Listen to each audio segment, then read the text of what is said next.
Patuloy naman ang suporta at paghikayat ng pamahalaan sa mga Pilipinong ipinapamalas ang kanilang talino at kakayahan sa larangan ng inobasyon.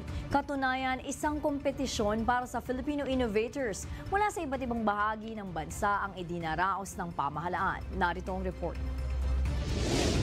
Inilabas na ng Department of Economy, Planning and Development ang listahan ng mga nakapasok sa final competition leg ng Presidential Filipino Innovation Awards 2025. Tampok ang mga Pilipino na magiging susunod na haligi ng innovation sa bansa. Kahapon sinimulan na ang pagdaraos ng kompetisyon na tatakbo hanggang November 6. Sa aktibidad, ipakikilala ang 12 kalahok na nanalo sa kani-kanilang sub-national rounds, kasama ang 3 wildcard entries na napili dahil sa kanilang breakthrough potential. Mula sa NCR at Luzon, tig-3 finalist ang napasama sa listahan. Tig-3 kalahok din ang nakapasok bilang finalist mula sa Visayas at Mindanao. Samantala, may 3 wildcard finalists din na napabilang sa listahan. Ihahain ng mga finalist ang kanilang mga inobasyon sa harap ng National Board of Judges na binubuo ng mga eksperto mula sa iba't ibang larangan.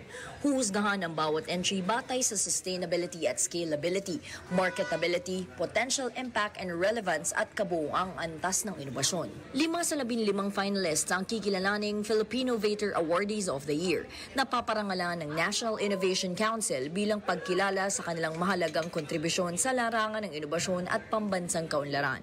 Bawat awardee ay makatatanggap ng cash grant at post-competition support package na nagkakahalaga ng hanggang 3.5 million pesos, kalaki pang presidential medallion, plaque at trophy. Ayon kay DepDev Secretary Arsenio Balisacan, ang Presidential Filipino Innovation Awards ay inisyatiba ng pamahalaan upang paigtingin ang isang dynamic at inklusibong innovation ecosystem.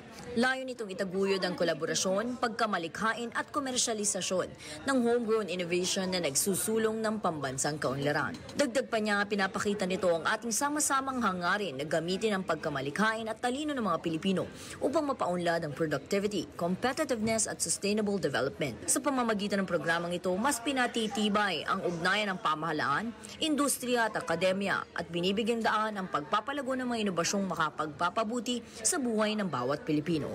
Nauuna sa mga balitang totoo at laging bago, Nadj Mervales, Alauna sa Balita, Congress TV.